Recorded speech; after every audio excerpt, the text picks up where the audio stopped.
إن لله عبادا فطنا طلقوا الدنيا وخافوا الفتنا نظروا فيها فلما علموا أنها ليست لحي وطنا. So no one has good English, it seems. At least one. Jazakallah khair, Sheikh. This is Sheikh Shadi Yassin. I'm quite sure that you have known him. Yes, you will be seeing him a lot of time. What's your good name? Muhammad Iftikhar. MashaAllah. So inshallah, please tell you to read the translation and read the translation. Bismillah ar-Rahman ar-Rahim. Alhamdulillah Rabbil Alameen. والصلاة والسلام على أشرف الأنبياء والمرسلين نبينا محمد وعلى آله وصحبه أجمعين. أحبتي في الله أحييكم بتحية الإسلام. السلام عليكم ورحمة الله وبركاته. Although my lecture tonight will be about reflections upon the Quran in general, but it is more specific about suratul Qaaf, inshallah. Before that, I would like to make a dua and make it in Arabic and English. اللهم أرنا الحق حقا وارزقنا اتباعه وأرنا الباطل باطلا وارزقنا اجتنابه. Oh Allah, show us the truth as the truth and give us support to follow it, and show us the falsehood as falsehood and give us support to avoid following the falsehood. It's a beautiful dua and we need it all the time, because we, particularly nowadays in the year to come, hopefully not, but this is the truth now, that we are going through lots of tests and lots of tribulations. Day and night we find events are happening here and there, local, international, around us everywhere, and we have lots of questions, and we hear from everyone, and some people are more eloquent than others, and they start affecting us by their words to the degree that we may think that this is the truth because of their eloquence, because of their smartness, because of the way they put their ideas together. However, this may not be the truth. A lot of people who are eloquent, don't obtain the truth, and the only one who can guide us to know the truth is Allah subhanahu wa ta'ala. And the only way for us to get it is to ask Allah to give us the truth, to show us the right path. Don't think that because you are smart, because we are smart, because we are highly educated, because we were born Muslims, this is guaranteed that tomorrow we will be Muslims. Even tonight, something that may whisper to us that may deviate us from the right path. So it's always, all the time, to keep asking Allah, "Oh Allah, mahdina, Allah, mahdi qalbi, oh Allah, guide my heart, oh Allah, guide us." Even trivial things, you see things that are happening around us, and you see the majority of the people, sometimes millions of people, are following one path, and because of they are the majority, a lot of people are deceived by this concept. So again and again and again, the majority rule in Islam does not work like as it works in many political systems. The majority rule in Islam is the majority rule of the scholars. When the majority of the scholars say something, we take it. It's not the majority of the people. In other words, it is a specific majority. I hope you understand what I'm saying. So it's not the majority of the people. And the verses of the Quran tell us that if you follow the majority of the human beings, they will deviate. So I hope this concept will be deeply rooted in your brains and before your brains, I mean your hearts. It is not the majority of the people. It is the majority of the specialized people who are the scholars, who have the knowledge. So we have to, all the time, whenever we have questions about these issues, unfortunately, we go to people who are not qualified, who don't have the Islamic knowledge, so they will give us some of their experience, which is good. And this is not what we're looking for. We're looking for what Allah subhanahu wa ta'ala says and what what His Messenger says. We're not looking for the opinions of people. This is the difference between us and others. When we sign the contract with Allah subhanahu wa ta'ala saying that you are the only Lord, that we are worshipping you, right? When we sign this, we tell Him that we are only want to know what you say about any matter. يا أيها الذين آمنوا لا تقدموا بين يدي الله ورسوله. Or you, those who believe, do not present, do not suggest, do not say your opinion before you ask what Allah and His Messenger has said about any specific matter. And this is unfortunately nowadays is not happening. Most of us, when we see events on the TV or happening here or there, or on the YouTube or Twitter or whatever, yes, we ask people about it. We are not asking what is the Islamic ruling about this issue. And I hope, inshallah, it would be one of the lessons that we get today, is that whenever something happens, we need to ask, what would Allah subhanahu wa ta'ala, what did Allah say? And what if the Prophet ﷺ had been alive nowadays, what would he have done or have said? And definitely there will be something in the Quran and the Sunnah that will guide us. Definitely. This is 100%. It's not 99%. Otherwise, there will be something wrong with this religion, which is not the case. We know that it is there, but we need to ask the specialized people, in other words, the scholars, to get there in order to know what we should do. Again, remember, on the Day of Judgment, we are not going to stand to be questioned in front of Allah collectively. We'll be questioned by Allah individually. And we have to answer, why did you do this? Or why did you say this? And the only acceptable answer is that it's because the Prophet ﷺ said this or did that. And this would require from us all the time to keep the amount of knowledge, Islamic knowledge, is, if not more, at least equal to the non-Islamic knowledge. Again, it's the concept of the balance, right? So if the Islamic knowledge that you have is more than other knowledge, or the Islamic input that comes to our minds and hearts is more than the non-Islamic input, at least we would guarantee,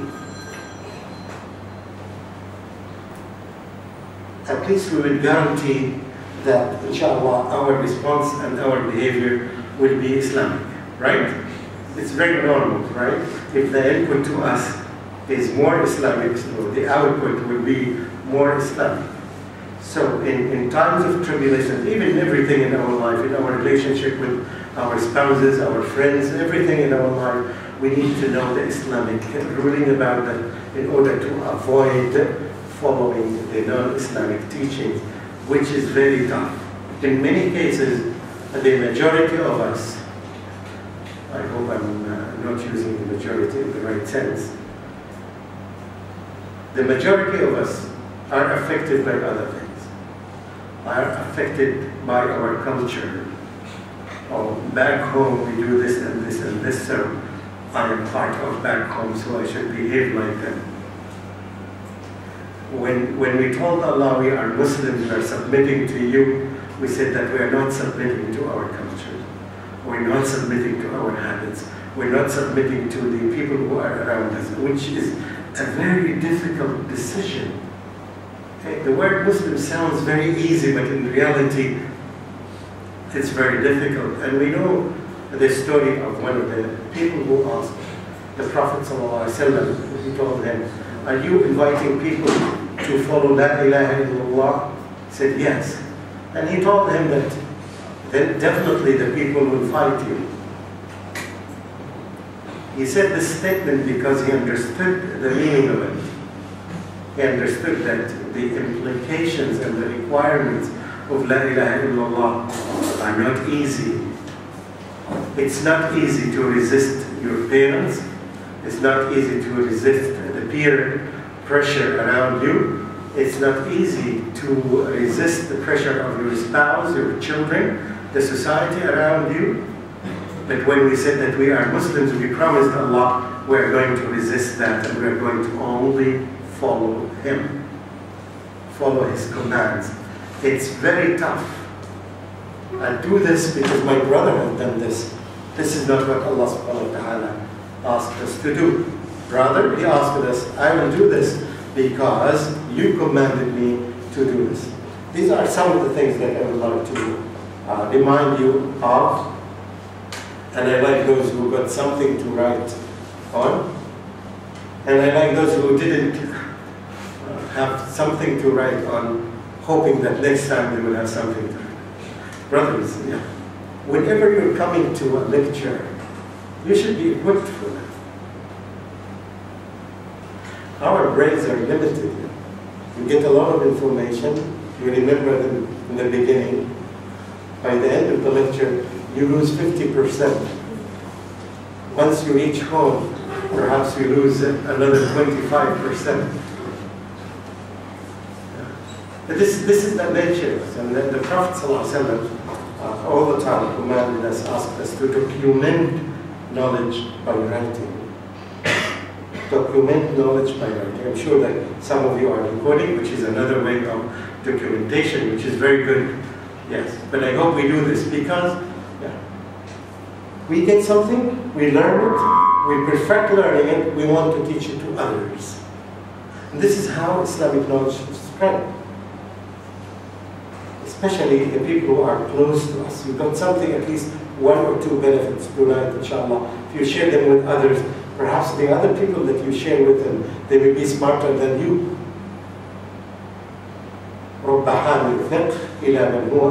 Perhaps a person who would carry some sort of knowledge to another one who may be smarter than him.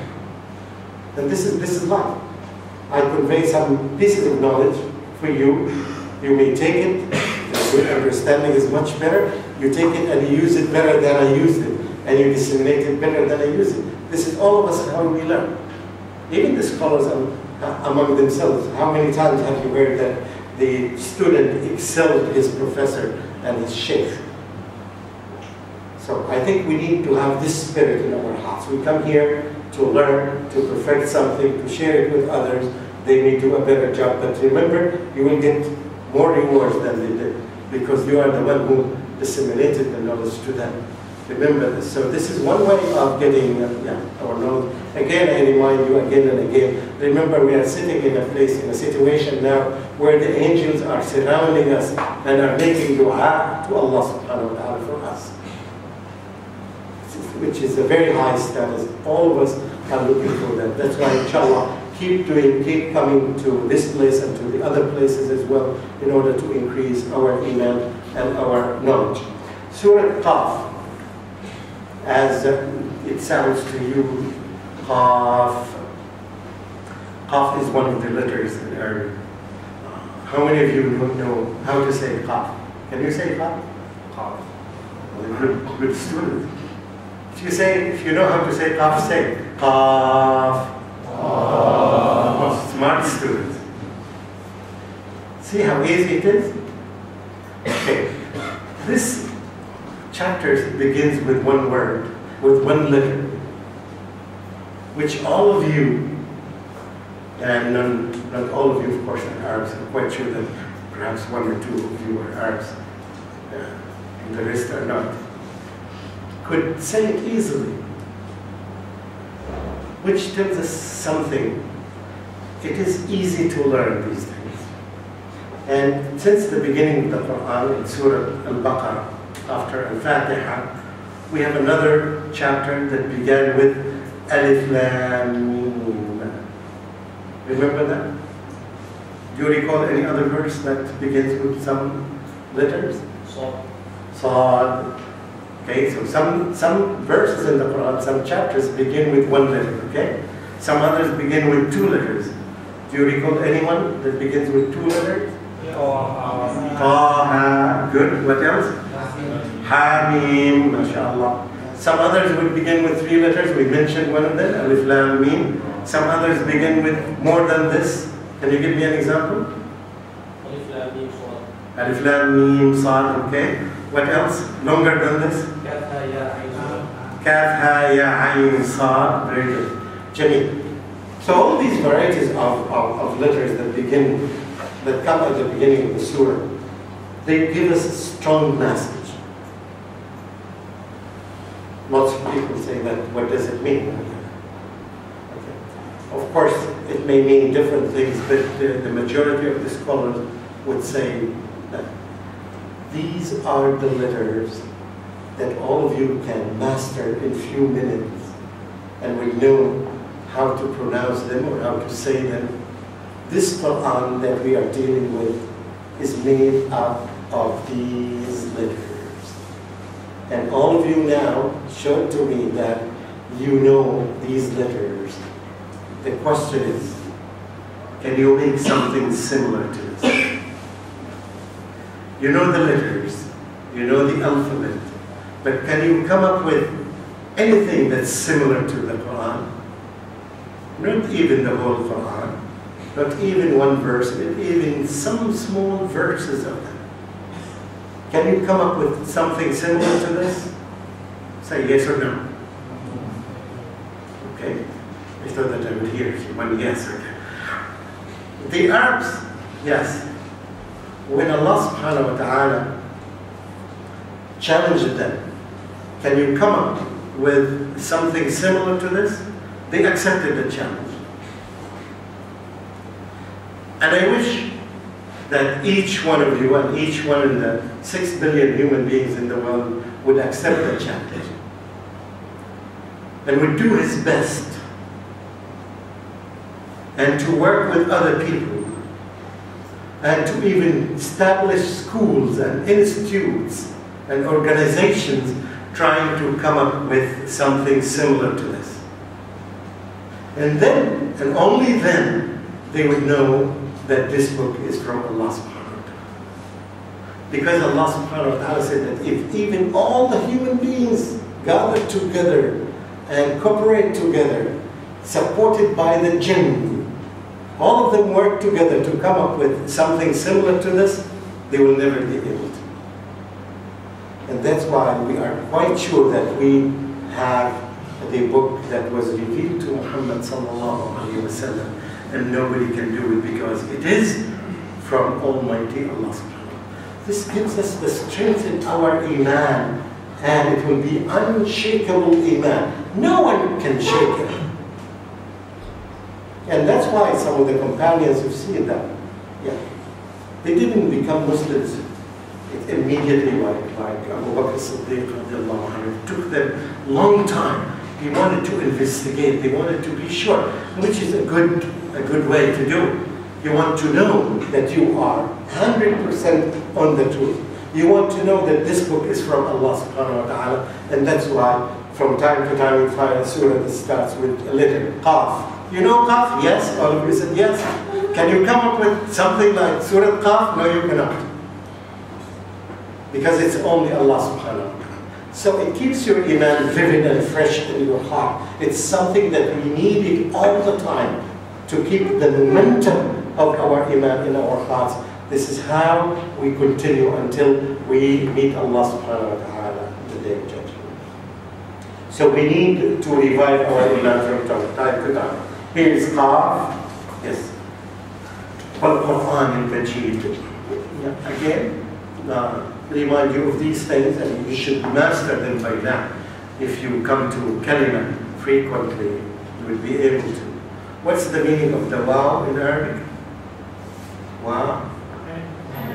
And, okay. Yes, don't fall into the trap of the question then. Yeah. Not every waw is and.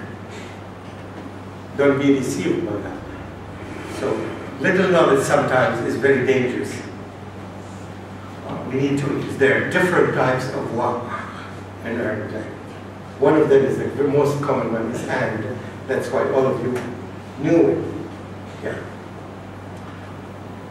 To know the difference between the waw, which refers to and the waw is the swearing waw, the waw of the oath.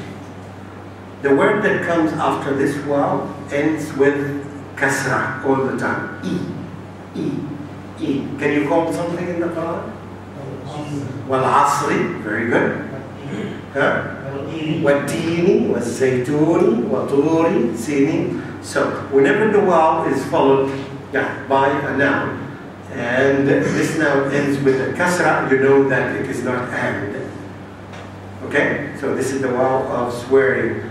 Allah subhanahu wa ta'ala is swearing by something. وَالشَّمْسِ وَضُحَاهَا وَالْقَمَرِ إِذَا تَلَاهَا وَاللَّيْلِ إِذَا يَغْشَاهَا, and many verses in the Quran, and this is one of them. And of course, you know that Allah doesn't need to swear, but Allah swears by things to give us strong message. Wake up! This is something so important for you to pay attention. So when you read the Quran, and I reminded you many times that it's not how many pages you read, it's how much you understand of it.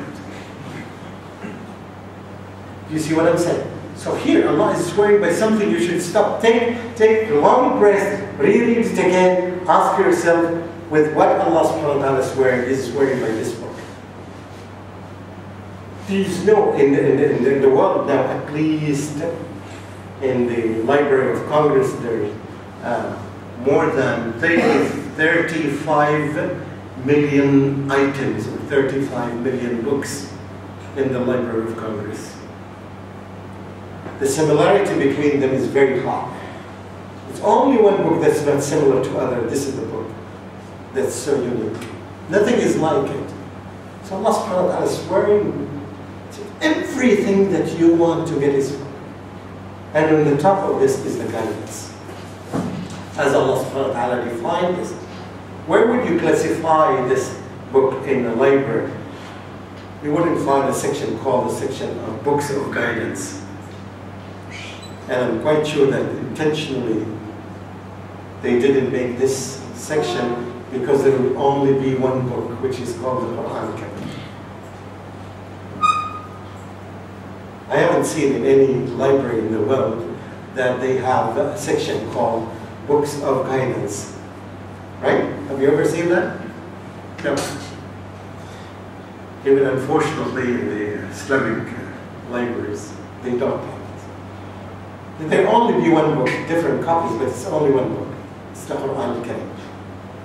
Which tells you that everybody is looking for guidance in the world. Everyone. There's only one book that's labeled Book of Guidance. Even the other books, whatever they call them, they didn't dare to say that they are Book of Guidance. Because even an average human being could find the discrepancies and the conflict between the text itself. But this is the only book that doesn't have this, because it's the only divine book that was revealed to Muhammad sallallahu alaihi wasallam. You need to know this. You need to share it with others. You need to activate it. So now we are reading, and I find this wow. You have to make a pause and stop and ponder. Why did Allah subhanahu wa ta'ala? He said that Quran, yes, Qaaf, Quran al-Majid, the glorious Quran. And again, when we come to the word Quran, I remind you, if you forget, what is the meaning of the Quran? Can anybody remind me? What is the meaning of the word Al-Quran? Can anybody explain it? Good trial. Another thing? Huh? Speak up, speak up. Yes, it is correct.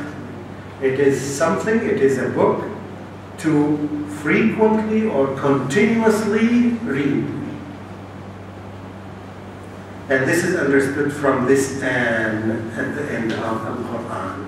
This "an" means continuously or frequently. So it gives you another message. Okay, did you read the Quran today or not? Did you read it yesterday or not? Did you read? Every day we read our mails and emails, right? quite sure that perhaps 3 or 4 or 5 times a day.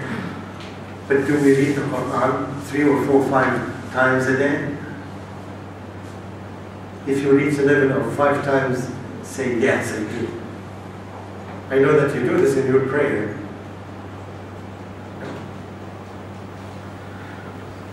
So it is something that to blame ourselves for. Definitely. Definitely we should blame ourselves. Allah subhanahu wa ta'ala is telling us, I sent you this book to read frequently. If you don't carry the book, at least you can recite some of the verses to yourself. And you're driving, while you are driving, commuting, half an hour every day. Is it one of the things that you do? Or it's all the time carrying your new idol called iPod or iPad or Blueberry or Blackberry or Greenberry? It became a new idol for us, by the way. Without being conscious of it. We give it more than it's worth. It takes our time. I still remember some of the days that you would find the majority of the people would carry a small Quran in their pockets. And all the time, whenever they have opportunity, waiting for a doctor, they are doing something, they are in the car, they will open and read something, some Quran. And this is why Allah subhanahu wa ta'ala sent the Quran. This life is so complex to the degree that now I told you something, that the amount of knowledge that's available on the earth now is more than the amount of knowledge that was available on the earth in the last 5,000 years. Should I repeat this again? Because of the internet, the amount of knowledge that's available now equals or is more than the amount of knowledge that was available on the earth in the last 5,000 years.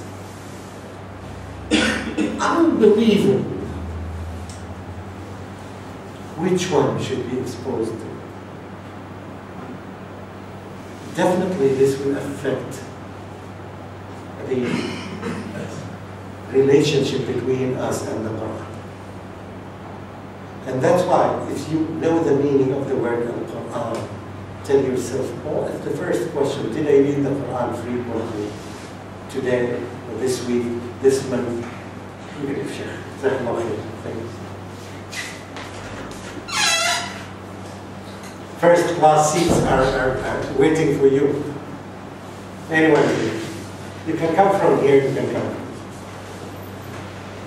So again, when you get this message, and here Allah subhanahu wa ta'ala is swearing by it, so we should keep doing it.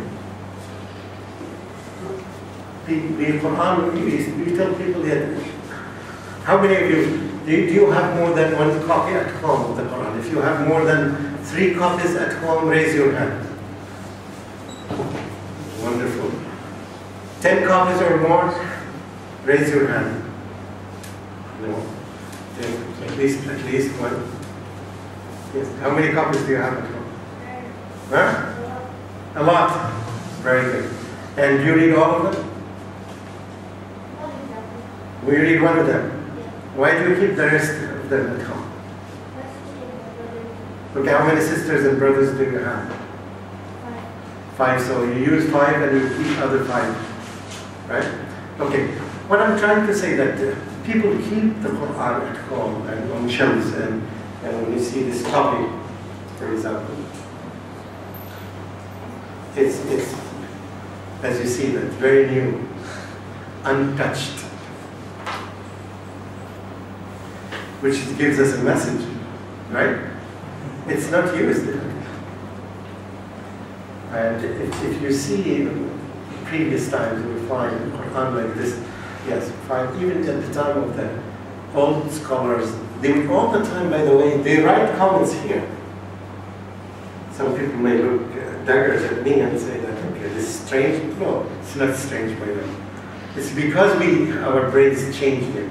So people, their main joke with the Quran is to get the Quran, before they open it, they give it a kiss. And before they put it, they give it another kiss. Yeah. Something looks beautiful. But if I ask you this question, did you see Prophet Muhammad ﷺ doing this? Give me an answer. No. So why are you doing it? No answer. Is it because you saw your father doing it? Possible. Is it because when you went to the mosque you found some people doing it? Yes. Possible. But did you see Abu Bakr as-Siddiq kissing it? No. Are you telling me that those people love the Quran more than Muhammad sallallahu alaihi wasallam?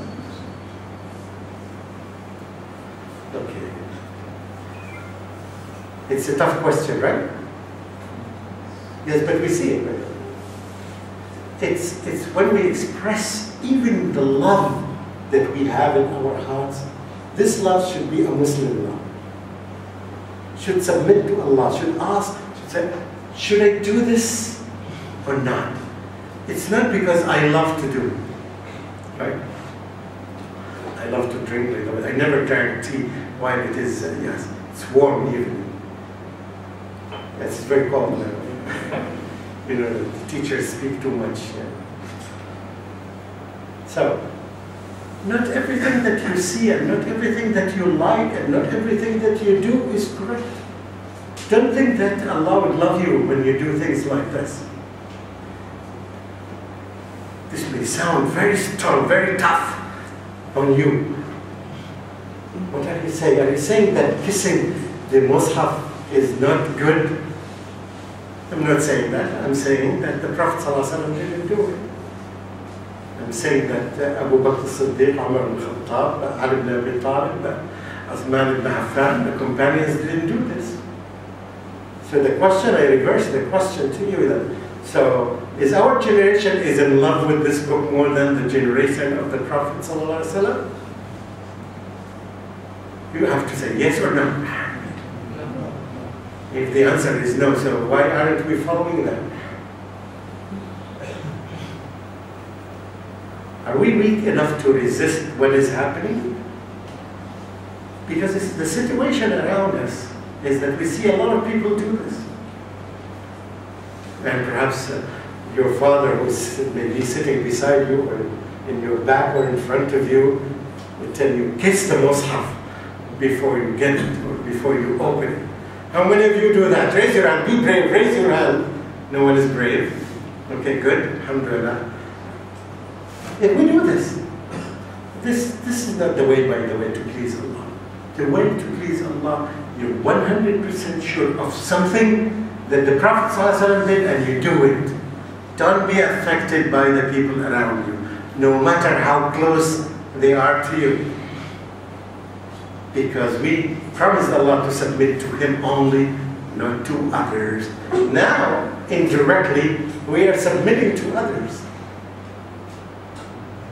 Did you see any verse in the Quran that tells you kiss the Mus'haf before you open it? Did you see anyone? Any verse? No. Did you see any verse that tells you seek refuge with Allah from the shaitan before you open the Quran? Yes. Do you do this? Yes. So this is the thing that you should keep. It's not the kissing. Anyway, once again, going back to the word Al-Quran, it should be frequently read and recited. This is the Quran.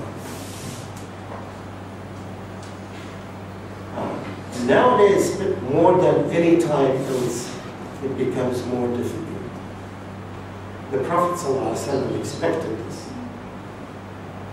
And that's why he mentioned in one of his hadiths, he said that there will be a time that one of them, the people who will come at that time, will be stronger than 50 of you, referring to the companions. He was talking to the companions. So the companions were some sort of reluctant. So they, as if the Prophet ﷺ made a slip of a tongue. So they tried to correct him. You mean 50 of them? He said, no, 50 of you.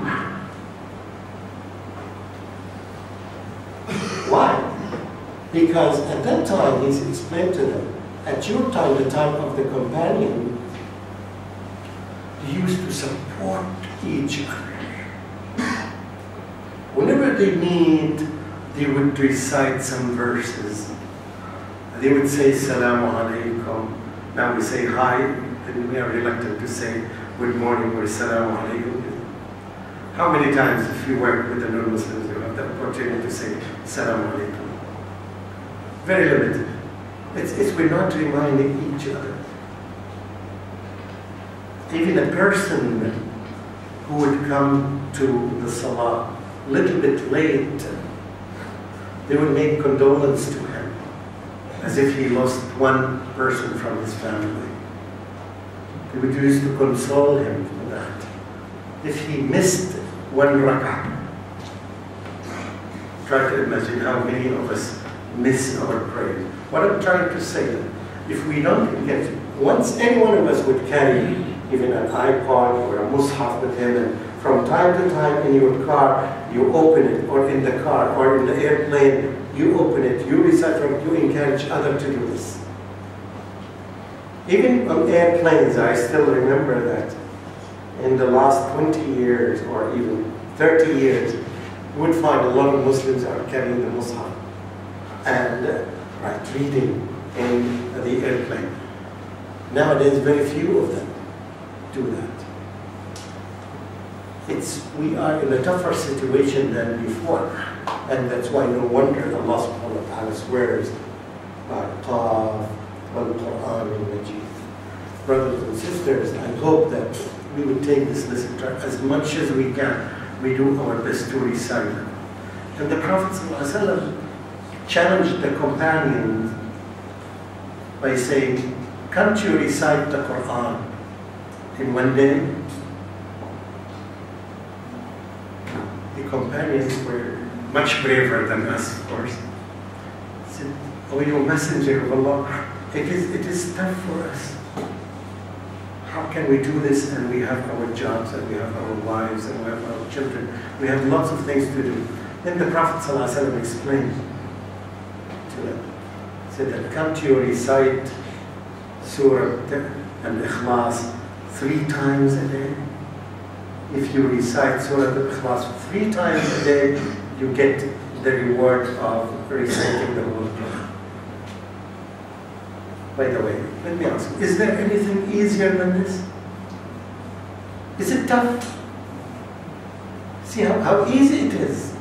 Just to recite it 3 times a day, you will get the reward of reciting the whole Quran every day. So brothers and sisters, I hope it becomes our habit, and in our children we plan this. Qaaf wal Quran Majid. بل عجبوا أن جاءهم منذر منهم فقال الكافرون هذا شيء عجيب. بسم الله الرحمن الرحيم. These letters, Qaaf, etc. are one of the miracles of the Quran, and none but Allah alone knows their meaning. By the glorious Quran, nay, they wonder that there has come to them a warner, Muhammad sallallahu alayhi wa sallam, from among themselves, so that his believers say, this is a strange thing. One of the blessings of Surah Qaaf is that the Prophet sallallahu alayhi wa sallam recited it in Salat al-Eid and recited it in Al-Jumu'ah. So that means it is so unique. That's why the Prophet ﷺ decided.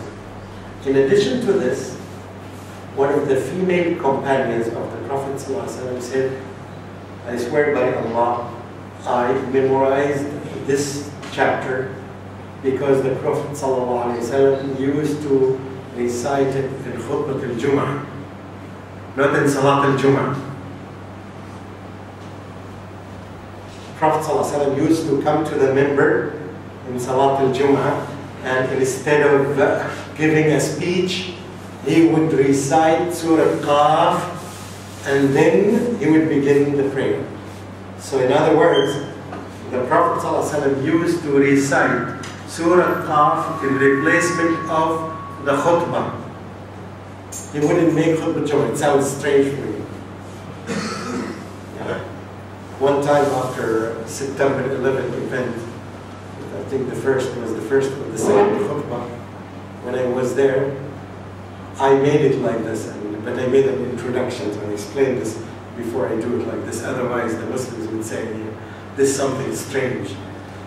How many of you found this statement is strange, that the Prophet ﷺ recited Surah Qaaf instead of making a khutbah? How many of you have heard this for the first time? See? Yeah. It is true. Because we don't spread the knowledge. We don't care for the importance of spreading knowledge. And the Prophet ﷺ said this statement, بدأ الإسلام غريبا وسيعود غريبا فطوبى للغرباء. Islam started, that sounded very strange. And there will be a time that it will sound strange again. And perhaps from the numbers of the hands that were raised tells you that it is strange.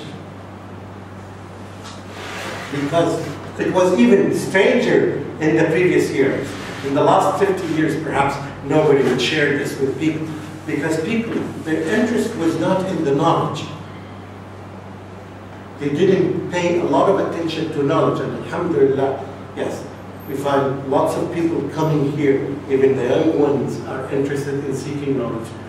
Again, seeking knowledge is part of the responsibility, sharing it with others is another. So it's nowhere, I'm quite sure that's why don't go to a mosque and instead of the khutbah Jummah, make Surah Qaaf. You have to be smart, otherwise the people will kill you perhaps. You have to explain it to them first. And if you read here, they'll tell you that this companion memorized it from the Prophet ﷺ because he used to do this frequently, not one time, perhaps once every 6 months or something like this. But I'm quite sure that we have never seen khatibs in our lives doing this. And that's why it's good to practice the sunnah of the Prophet ﷺ. Because if we don't practice the sunnah, it will disappear. So when somebody practices, people will look strange to him. They say, this person is doing something strange. So it's important for us, once we know that the Prophet ﷺ did this or did that, we need to practice it in our life. If you are an imam, you can do it from time to time. Right? If you are not an imam, at least you teach others. If you are a father, you can teach it to your family member. So they would expect if it happens, so it's something normal, it's not something strange. Right. So this is one of the blessings of Surah Qaaf, that the Prophet ﷺ used it instead of khutbah Jummah. The Prophet ﷺ used it frequently in Salat al-Eid and in Salat al-Jummah as well. So it's important, it has lots of things in it, otherwise the Prophet ﷺ wouldn't have done this. And remember all the time, when we say that the Prophet ﷺ did this, that means it is what? It is wahy to him. It's not his opinion because he loved it or not. It's something that Allah asked him to do. Because the Prophet ﷺ cannot do anything out of his own will. In religion, no.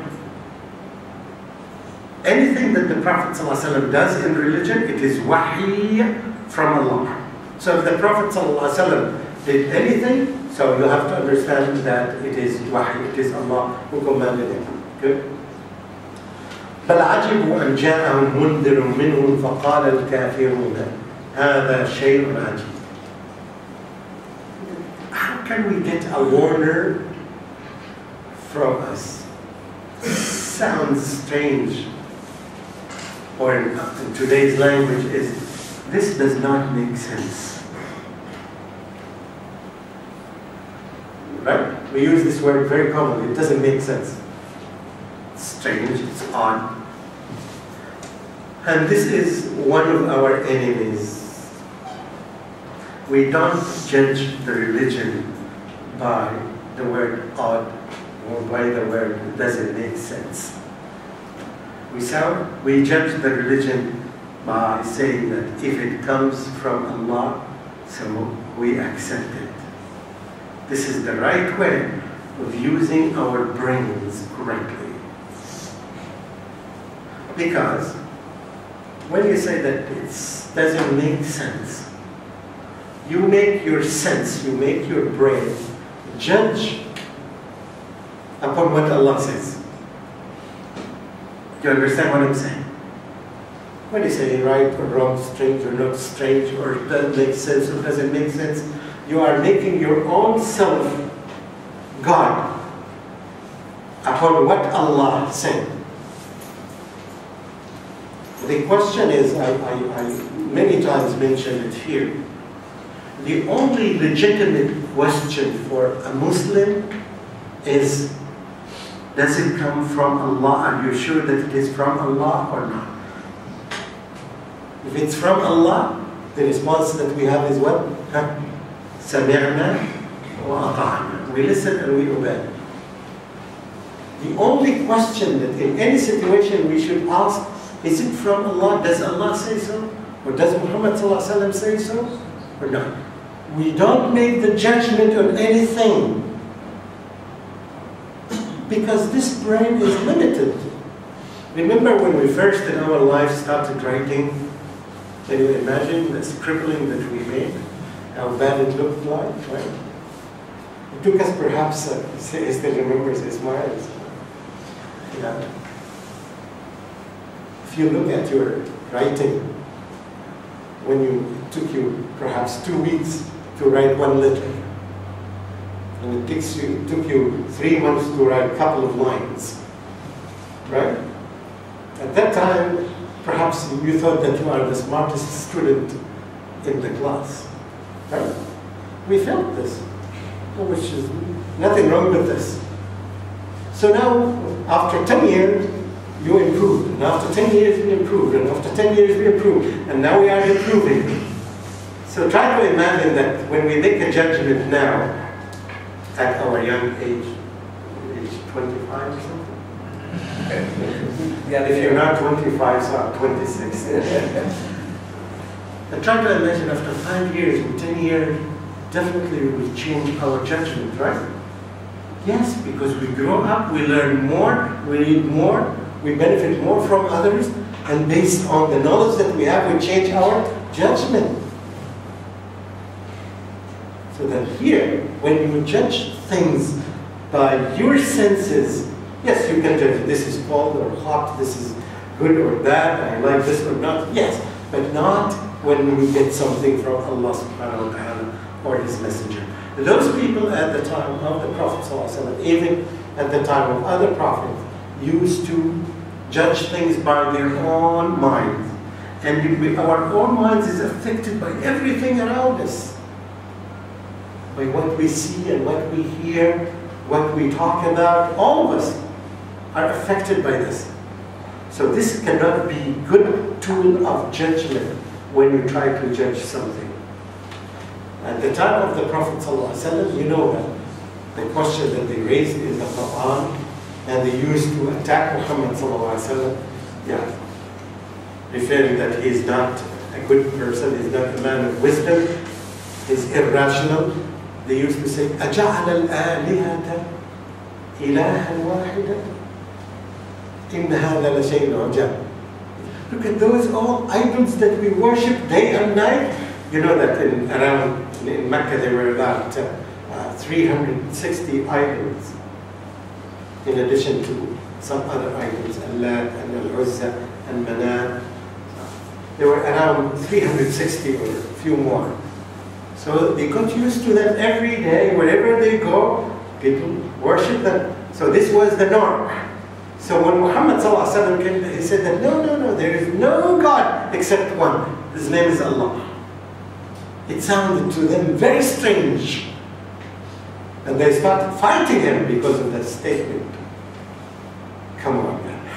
We got used to all these gods. We've been worshipping them. Our forefathers have been worshipping them. And now you're bringing something new to us and you want us to believe in it? You see, I'm trying to give you an idea of how the judgment of any human being is affected by the norm around them. And here the Prophet ﷺ is telling them is one. But because they deviated, and if we use the rule of the majority at that time, it would be 99.999999% of the people were deviant at the time of the Prophet ﷺ when he brought his message. Right? So the majority rule is not applicable to religion. We have to be very cautious when we use this. Lots of people nowadays are affected by this wonderful word that sounds democracy.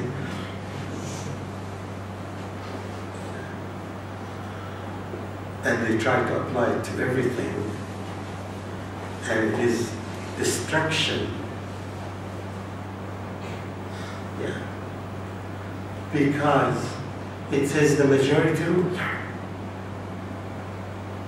If the majority rule here now applies, we don't Madouh to give us a speech so you can come and remove him. If the majority rule would say that Muhammad is not an honest person, so he is not an honest person. Even if Allah subhanahu wa ta'ala said that he is the best human being. But according to the majority rule, he is not. If the majority rule said that God is 3 or 4, so he should be 3 or 4. And lots of people don't contemplate, don't reflect, don't think deeply of things that are happening. Because they didn't get used to this. And that's why we need to make the reflection here on the Quran. When we do this, we develop this sense of reflection. Not everything that we hear is correct. But everything that we hear in the Quran is correct. If all the 7 billion human beings say something that's not in the Quran, right, we will not accept it. We as Muslims, we will not accept it. If it does not match what Allah subhanahu wa ta'ala said, it has to match. This is when we told Allah we are Muslims, we said to him, we are going to do this. Anything that does not match what the Quran says is not acceptable for us. It has to match something here. It has, otherwise this Quran would be missing anything. Would be missing lots of things. And it is not. We know that it is not. So it has to be here. There should be a reference to it. So don't be deceived by what you hear from people around you, particularly the media, particularly the teachers and the professors. No, we should all the time say that I have a brain to use. And the way I use my brain correctly is I would ask this question. Did Allah say it here? Is there reference to it here or not? I hope this concept is understood in our brain. فَالْعَجِبُ أَنْ جَاءَهُمْ مُنْذِرٌ مِّنْهُمْ فَقَالَ الْكَافِرُونَ. They said the same statement. This is strange. And they said the same statement to Musa alayhi salam, to Isa alayhi salam, to Muhammad sallallahu alayhi wa sallam, all the time. And remember that Allah subhanahu wa ta'ala sent messengers when the deviance spreads. So Allah subhanahu wa ta'ala sends a messenger to bring back people, to remind people. Alhamdulillah, we have the guidance among us to remember. Okay. And then they started raising questions and ridiculing, not only raising questions. We Muslims have the right to raise questions. Like when our kids ask. So they raised a wonderful question, okay? When we are dead and have become dust, shall we be resurrected? This is a far return. Yeah. Okay, and now this question is raised by many people, as you know. Till now, people don't believe that there is resurrection and we come back. Millions of people have it. millions, billions of human beings believe in this. Oh, this is too far. You die and you become dust, right? And volcanoes come, and swans come, and the earth change. Is it possible for someone to bring us back? Yes, it is. The mistake they made is that they used what? Their intelligence, their smartness. How could it happen? How can it happen? It happens very simple. Look at your lips. When they speak, they talk. How does it happen? Tell me. What button in your body, when you press, it makes you speak? What other button in your body, when you press, you raise your hand? Tell me, how does it happen? Can you explain to me? Can anybody in the world explain this? No. Can you imagine that in your body, 3 trillion machines inside your body? Can you imagine this? Yes, in our body, each one of us has at least 3 trillion living cells in our bodies. So when we use our judgment with very limited knowledge, perhaps when I ask this question to doctors, all of them say that yes, there is. We know that there are 3 trillion cells in your body. But non-doctors wouldn't, because we don't have the same knowledge that they have. Right? So if we use our knowledge, that we may deviate. Because this knowledge is changeable. This was not known just a few years back. They're the same doctor, but just after a few years, when they got the knowledge, they knew that it is in our bodies. And that's what's happening. Our knowledge, our brains develop from time to time. So using your own knowledge that you got at school is very dangerous. It should be something else. Right? The thing that we get it is we got it from Allah subhanahu wa ta'ala, and we have the source. Right? Okay, so there is this question, which is a valid question, but the judgment is wrong. Is it possible that we will come back in time and to be fixed again? And you'll find many verses in the Quran, many verses, focuses on this. And it tells you which is more difficult, to create or to recreate. I'm asking you, which is difficult? To create. It's very simple. If He created you, so He can recreate you.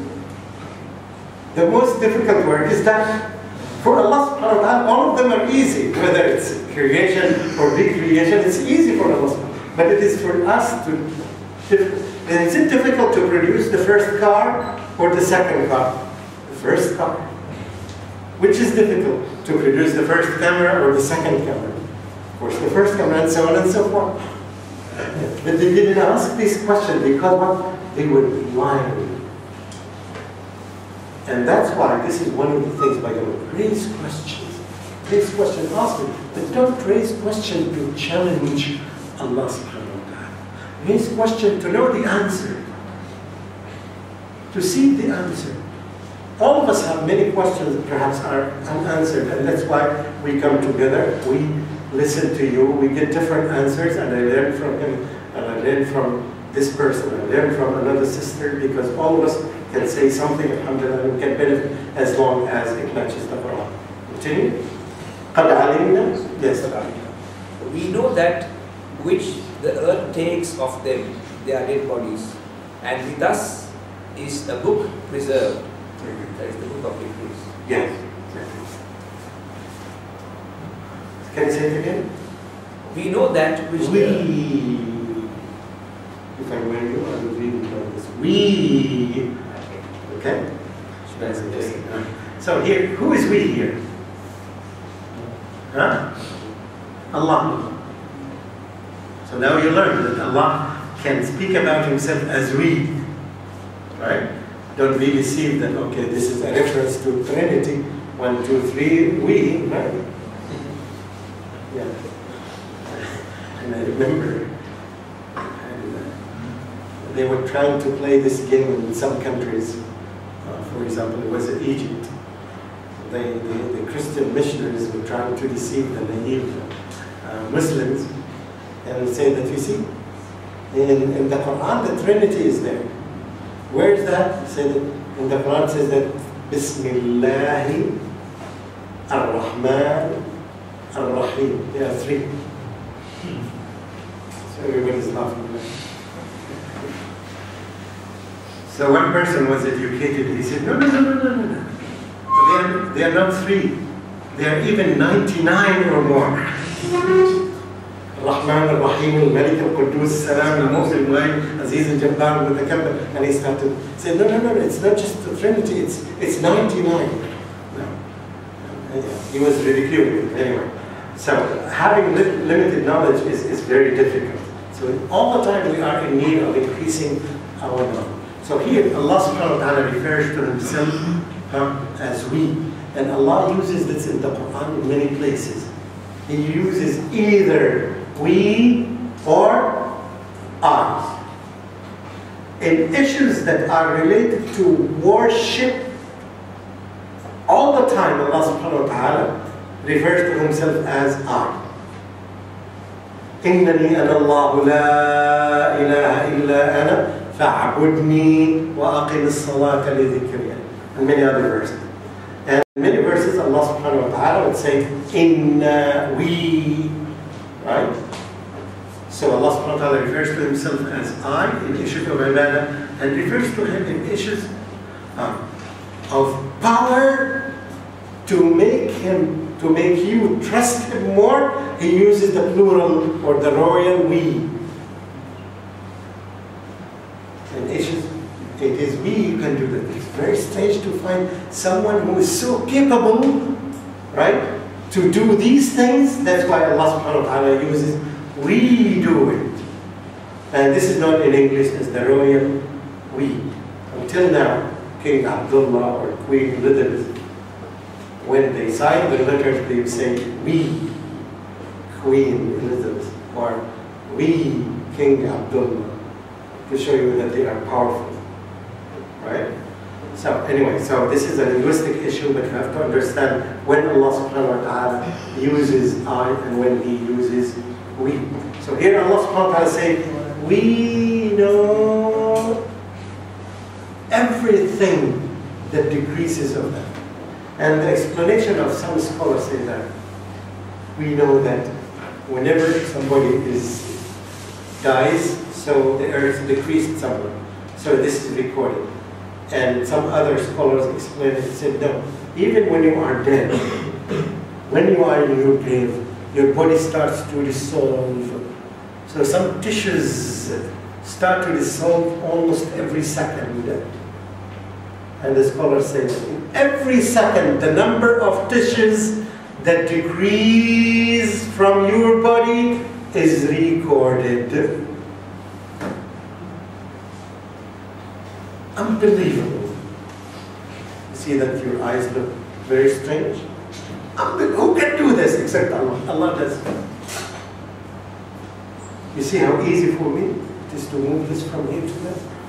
It's easy for Allah subhanahu wa ta'ala to count all the tissues that decrease from all human beings in every second. And this is recorded. And that's why I would expect all of us to say subhanallah. How perfect He is. Who can do this except Allah subhanahu wa ta'ala? Can anybody do this? The number of the drops of the rain that come from the sky are counted. The number of the drops of the rain that falls on you, which is different from the ones that fall on you, are known by Allah subhanahu wa ta'ala and by counted by Allah subhanahu wa ta'ala. The limited amount of oxygen that I inhale, which may be a little bit more than he inhales, or you inhale, is known by Allah subhanahu wa ta'ala. Unbelievable! Because it's Allah subhanahu wa ta'ala. That's why the more you know Allah, the more you submit to Him, the more you love Him. Because He is capable. No one else can do this. If anybody else can do this, you find that people may worship the other one. And this is exactly the same argument that had been used by the Namrud when he argued with Ibrahim. What can your God do? He said that my God can bring life to people and can take life away from people. He said, this is very easy, I can do that. So he brought two people and he killed one and let the other one go. And the people clapped for him. He deceived the people. He didn't grant life to the person, it was already granted to him. It's quite obvious that. But people, because their king did this, they clapped because people used to do this. Every time the king does this, they clap. He is the king. He got used to that, unfortunately. Yeah. So he challenged, he gave him another challenge. Okay, it's my Lord who brought the sun from the east. Can you bring it from the west? You see, what I'm trying to say, if somebody else can do it, so the people will worship him. Because he does the same thing that Allah does. Do you understand this? This is very important. That's why even when we say Allah is Samia, and you may use the word because it's the word that expresses this, that he hears, he's all hearing. And somebody would say that, would tell you, I hear. I hear. But if you ask yourself, so it's the same word. But of course the meaning is different. Because, by the way, do you hear all the sounds in this room? Say yes or no. Be brave. No. Be brave enough. No. Maybe perhaps if this room is huge, and you are in this corner, and we are hearing the hissing of the air conditioner, you're not here. When you come closer, you hear. But in addition to this, there are many sounds that are in this room that we don't hear as human beings according to the capacity of our ears. Not only that, Allah subhanahu wa ta'ala, yes, can hear. If I talk to him, do you hear me? No. Does Allah hear me? Yes.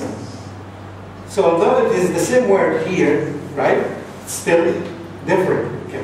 Not only that, if all of you, if each two of you will speak to each other, right, would anybody be able to hear all of you? What you're saying? We see that you're talking, but can I hear what you're saying and what this person is saying and what this person is saying at the same time? No. Can anybody hear all the human beings, the 7 billion human beings talking to each other at the same time? No. But Allah does. Because of this, we worship Allah. If somebody else does, we will not worship Allah. We worship the other one. Openly, you should be brave and say it. Yes, because it's only Allah who does this. That's why we worship Him alone. We don't have a single doubt in our hearts that anyone else can do this. This is in the heart of every Muslim, whether you can spell it out or not. Alhamdulillah. This is the guidance of Allah that He gave us. Nobody else can. And when you explain this to people, and now you ask people, can Jesus hear all the people talking at the same time? The answer is no. And that's why we don't worship Jesus. We worship the Lord of Jesus. We worship the Lord. Can Muhammad ﷺ hear all of you? No. That's why we don't worship Muhammad ﷺ. We know he's the best human being, but he doesn't have any quality of God.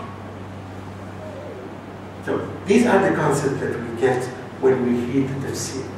When you read the Quran, you need to spend some time on these things in order to get them through your heart. Because this is the thing that will strengthen your iman. The thing that will not strengthen your iman is just reading the Quran like a parrot. speed reader. Yeah, you don't benefit from it. You benefit when you understand, when you reflect upon these verses. Okay, I will stop here. The issue of tafsir.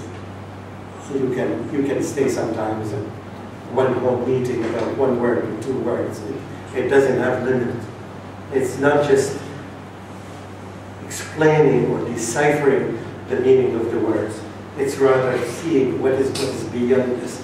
And that's why you find even scholars, again, I remind you, one of the lessons that you can benefit from this type of tafsir is called tafsir bil-ma'thur. What we understand is, this is my understanding, based on the understanding of the books that we are using here. Yeah. And this methodology of tafsir is called tafsir bil-ma'thur, which means that tafsir, interpretation of the Quran based on the explanation of other verses or the Sunnah of the Prophet. And this is the strongest type of tafsir. There are many different types of tafsir. There's a tafsir that's based only on the linguistic aspect, explanation. There's a tafsir that's based on, for example, the grammatical and rhetoric aspects of the Quran. This tafsir is called tafsir bil-ma'thur, which is based on the explanation of the Quran, of the verse, by another verse in the Quran, or by another hadith of the Prophet. This is the best quality of tafsir. And the one that I'm using, in the previous years, in the last 5 years, you used to have a lot of excuses because there was no tafsir that was in English, full tafsir in English. Now, tafsir ibn Kathir is fully translated into English. And I want you to benefit from this before you die. We're going to die soon, all of us. It was not there. Now it is there, so you can get more. In the previous time, we had only this translation, word by word or sentence by sentence. And still, until now, you will find, yes, there are some mistakes in the tafsir book. Again, there are some mistakes in the tafsir books. The tafsir books are not the Quran. You see what I'm saying? It's the explanation, it's the understanding of the people of the Quran. And that's why, for example, you will find in one of the tafsirs, إِنِّي جَاعِلٌ فِي الْأَرْضِ خَلِيفَةً. Allah subhanahu wa ta'ala said that I will make on this earth Khalifa. And this is translated as, can you translate it for me? Don't be scared, you can go ahead, even if it is wrong. How to translate Khalifa? Vice German, yes. Of course, this is the translation that's, of course this is wrong. It is mentioned in many tafsir. Allah did not appoint someone to replace Allah on the ground. The Khalifa means, right, is successors. When someone comes, another one comes after him, another one comes after him. So this is one of the common mistakes that are in tafsir, which are natural. So you have to be very cautious when you read the books of tafsir. Jazakumullah khairan. I'll give you an opportunity to ask some questions. Perhaps 3 from here, 3 from the sisters. I know the brothers, all the brothers in front of me are almost sleepy, very sleepy, so I expect no questions from them. So the sisters may not be as sleepy as the brothers. Yes, if you have any question, go ahead. Even the cameramen were sleeping outside. They left the cameras here. They took a nap outside. Good for you. Yes, any question? Please, this is the opportunity to learn. Yes. Sisters, you can send your questions, or if you have a microphone, you can share with us. I know that they deprived you from the microphones. Yes. Sir, if the clothes is below the ankle, so is it a sin or is it, say it again? Is it a sin if the clothes is below the ankle? The ankle? If Wearing? Yes, it's considered a violation, of course, because it's part of the awrah. We are asked to cover the awrah. So if you were doing it, make repentance to Allah and don't do it. Huh? Oh, your dress, you mean the dress of the ankle. I misunderstood. Good. There are difference of opinion in that, and one opinion, the strongest opinion, that it should not reach that. There is another opinion when the Prophet ﷺ talked to Abu Bakr as-Siddiq, and he was wearing long dress, and then the Prophet, he asked the Prophet, am I one of them? He said, no, you are not meant by that. Because he was not wearing them for the sake of arrogance. And perhaps you know that the bride in any wedding, she wears very, very long dress, right? It's the center, she tries to be the center of attraction. Nobody else is wearing that, so it's a sign of arrogance. Yeah. So the long dress touching. So when Abu Bakr as-Siddiq asked the Prophet this question, he said, no, you are not one of them. Now, the scholars are of different opinions here. Some of them say that this answer was particular to Abu Bakr as-Siddiq, or we can deduce from it that we can do this. I don't know the answer. I would prefer that if you want to be on the safe side, take the first answer. Did you get that? If you want to be on the safe side, and Allah knows best. Another question? Please don't build a question on another question, because it never ends. Yeah. Okay, until you think of your question, I want to start tafsir. Which one do you recommend for beginners? Yeah, I think tafsir Ibn Kathir is very simple. But the problem is, when you read a book of tafsir, don't deal with it as if you're dealing with a book of fiction. It's not a story. A story, you can read a story in 10 hours. So when you read books of tafsir, now, as if you are reading Quran, so you stop, okay, what does this verse mean? So you stop and you go to the book of tafsir and know the meaning of it.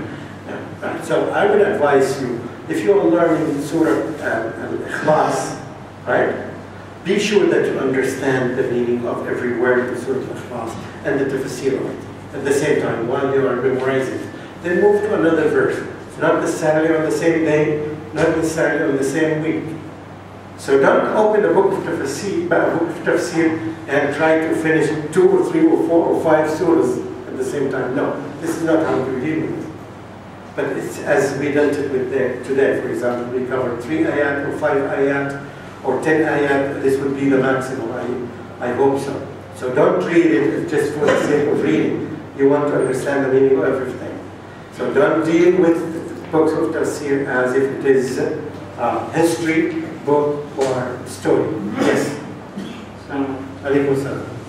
Doctor, you mentioned about the letter waw, which can take the word of swearing. Yeah. What about the word watuha? Is it swearing or? Oh, very good. Yeah. When you see, this is a very good question. It takes us to a higher level. In Arabic, you should know some words. Something like, some words in Arabic end with consonant, and some words in Arabic end with vowels, like any language. Any language, yes. For example, when you say even the word Urdu, it ends with a vowel or consonant. I'm asking you. It ends with a vowel. Yeah. Do you know any word in Urdu that ends with a consonant? Sure that you have. Come on. No word in English, no word in Urdu ends in the consonant? I think you should learn Urdu before you come here. Right? Okay. Let's talk English. Now, any word in English that ends with a consonant? Cat, dog, map, All of these end with consonant, right? So, and we give the example of a word that ends with a vowel, Urdu, for example. So the same thing applies to Arabic, and I'm quite sure that it applies to all languages. When a word ends with a consonant, you can add a vowel to it. But when you, at least in Arabic, but when the word ends with a vowel, you cannot add another vowel to it. So when I say al-layl, this is a vowel, right? This is a consonant. Al-layl. Can I add a vowel at the end of it? Yes, I can say al-laylu, or al-layli, or al-layla, right? So if it ends with a consonant, you can add a vowel to it. So al-layli, al-asri, al-fajri. When it ends with a vowel, like al-duha, is it a vowel? Yes, it's a long vowel. Al-duha, so you cannot add, so it doesn't appear on it. And that's why the word that comes in after it. So al-duha, wal-layl. It's a very good question. That's a grammatical question. Barakallah. So there are many sisters first. One from here, one from there. You know that? Otherwise they will make a revolution. You know that it's time for revolution. He's laughing. Yeah. And if they don't make it here, they make it at home. You will be in trouble then. Du'as which Prophet ﷺ said, can we say, I memorize it in our own language? And does it have to be in Arabic? You, of course, you can say it in another language. Yeah. But the problem is, even if you say it in Arabic, the best thing is you understand its meaning and you say it. Because it's what's in your heart, what you understand when you talk to Allah subhanahu wa ta'ala. So for example, when you say, رَبَّنَا آتِنَا فِي الدُّنْيَا حَسَنَةً وَفِي الْآخِرَةِ حَسَنَةً وَقِنَا عَذَابَ النَّارِ. Right? Okay. When you say, رَبَّنَا آتِنَا فِي الْآخِرَةِ حَسَنَةً, what's the حَسَنَةً in الْآخِرَةِ? This is easy. What is it? Jannah. If you don't know the Jannah, so you ask Allah about something that you don't understand. Okay. What's the hasana of dunya? رَبَّنَا آتِنَا فِي الدُّنْيا حَسَنَةً. What is the hasana of this dunya? Some people are shy to say. No, it's not al-mal wal banun. It's az-zawja salih. It's the righteous wife. So if you have this in your heart, yes. Perhaps you may be upset with your wife, so you don't know what to say. So what I'm trying to say that focus on the meaning of it, right? Because here, if you translate it, you have to translate it hasana fi dunya, whatever is hasana. You have to understand what it means in both cases. So the best thing, I don't think it's difficult to learn this. All of you have learned English in a very short time, record time, and you don't want to spend some time to learn Arabic. So you have to answer this question when you are asked by Allah subhanahu wa ta'ala. Why did you learn English and you didn't learn Arabic? You have to be ready for this question. If you are asked this question, you will not be scared. But anyway. So I think you will learn this. It's very simple things, and there are many books that translate them, so you better use them the Arabic. And start little by little. And be smart. Don't memorize everything. But of course, you can ask Allah in any language. Any language you can ask Allah. Oh Allah, give me this. Oh Allah. Of course, you can do it in any language. There's no problem. Yes. But of course, you cannot do this in the du'as that you're making in your prayer, because your whole prayer should be in Arabic. So you have to differentiate between the du'as in the salat and the du'as outside the salat. Okay? I hope I answered the question. Yes. So, There are so many other tafsirs present generally, and people try to make they try to make out new and other meanings of the same ayah or same verses. So what do you mean? Can you elaborate on this again? What do you mean? Like Surah Najm, if you can take, Allamahu Shadidul Quwa, So this actually, if you read in other tafsirs, there's the mention of Jibreel alayhi salam. that it was him. But some people, they take it to the next level and they say it was actually Allah. And there are some deviant sects. Well, there are deviant sects everywhere. Yeah. And when you are in doubt, leave it out. So that's why, if you reach level higher than the level that you are in, you want to go up, you need to master the language, and you need to go different types of tafsir that are authentic, right?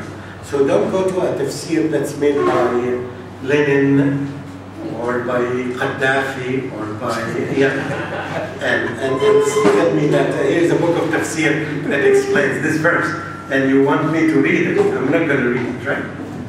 Like the green book that he made. I don't know whether he changed the color or not, but I hope he did. You understand what I'm saying? So if you know that this tafsir is deviant from the beginning, perhaps you don't know what's happening, ask about the books of tafsir that are authentic, like At-Tabari, like Qurtubi, like Ibn Kathir, like Tafsir As-Suddi. So take the known ones and avoid the unknown. Because if you go to the unknown, you may fall into something good or something bad. This is my advice. One question here. What's your opinion on reading books of tafsir that are authored by people who are not scholars? And anybody can say, but the important thing, when he explains something, he should bring the proof.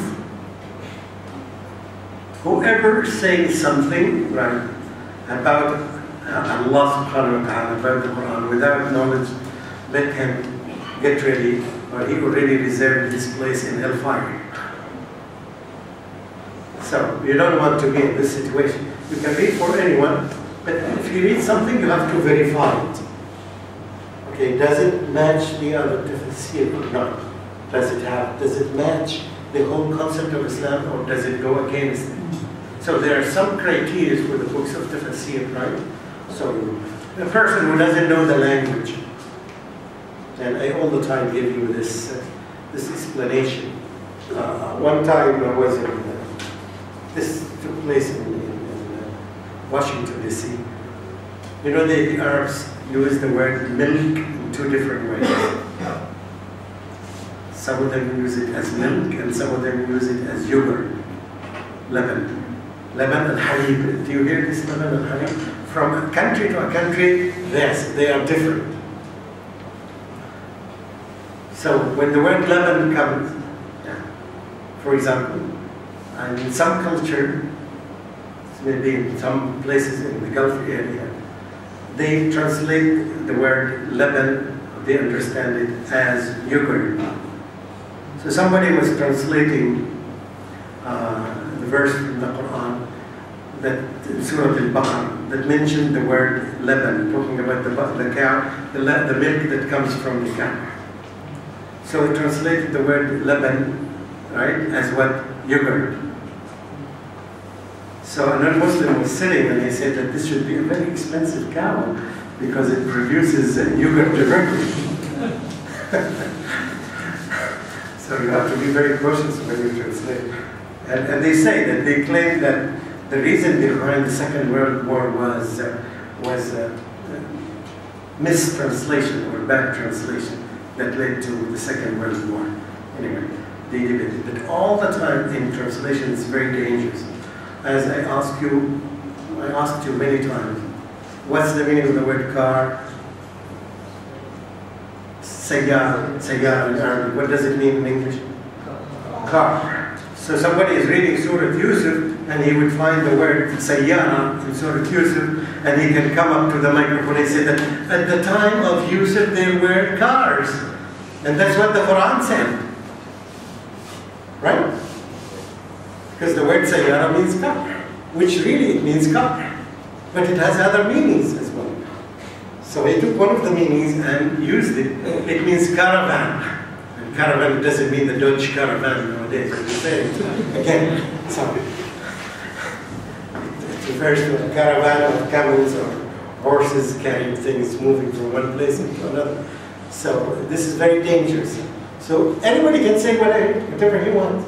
But why would you endanger yourself to somebody who doesn't understand and would say something like this. There are many silly things that, in Allah ya'murukum an tadhbahu baqara. All of you know this story, that some deviant sects say that baqara here refers to Aisha. You can see the animosity in their hearts when they're explaining this. Anyway, so to be on the safe side, don't look into books that you don't know the authors and they are not famous among Ahl Sunnah. Right. There are many easy books nowadays. You can find Tafsir al-Suddi is very easy. There are other tafsirs that are good. One last question here. Do I have any question from the brothers before I go to the sisters? Okay? Good. And the final word is for the sisters. I have read different opinions. Can you clarify if the feet of a woman are considered part of the awrah? Yes. Is this an answer? Clear answer? Yes, it is part of the awrah. I think this question is connected to the young man asked about the No, the awrah of the women is different from the awrah of the men. Yeah. The head is part of the awrah of women. The head is not part of the awrah of men. Yeah. So now the brothers meant another thing. This is my misunderstanding. No, so sister, yes, the feet are part of the awrah of women. Yeah.